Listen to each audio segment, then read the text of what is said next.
کە دڵ خاڵی ئەبێ و وردە وردە شەحنەکەی دابەزێ ئالەم کاتەیە دڵداری و دنیا و مادە و شتی تر ڕوو لە دڵەکات و ئەو بەشە بۆشاییەی کە لە دڵا هەیە پڕەکرێتەوە. دڵی ئێمە خۆشەویستەکانم زۆر بەداخەوە ئەتوانین بە ئەندامەکانی لاشە بڵین بجوڵێ و ئیشکە و تەنها ئەم دەسە زیاد لە 80 دانە جوڵەی پێ ئەکرێ لە یەک کاتە، هەمووشی لەژێر کۆنتڕۆڵی خۆمایە.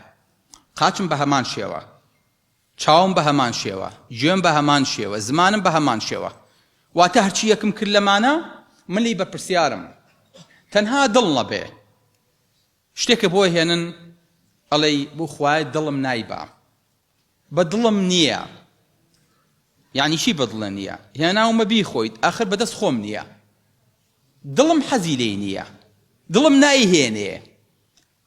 کەواتە ئەم دڵە لای خۆت نییە، کۆنتڕۆڵەکەشی لەژێر دەستی خۆتانیە.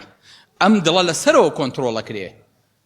ئەگەر وریانە بین بە فەتارەمانەیە بۆیە ئەبێت ئەو کۆنتڕۆڵی کە لەسەرەوە گرتوێتی دوعا لەو بکەین کە ئەم دڵەمان بۆ ئیسلاحکە، بۆ ئەوەی کە بەهۆی ئەمەوە لاشە هەمووی ئیسلاح بێ. چونکە ئەمە مەلیکی لاشەیە.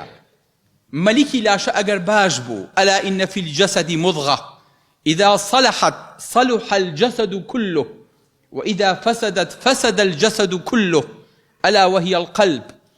يك پاچە گۆش هەیە لە ئینسانە، ئەگەر باش بوو هەموو لاشە لەگەڵ یا باشە بێ، هەموو ئینسان لەگەڵ یا باشە بێ. ئەگەر خراپیش بوو هەمووی پێکەوە تێکەیە، هەمووی سەر و قڵپەکاتەوە.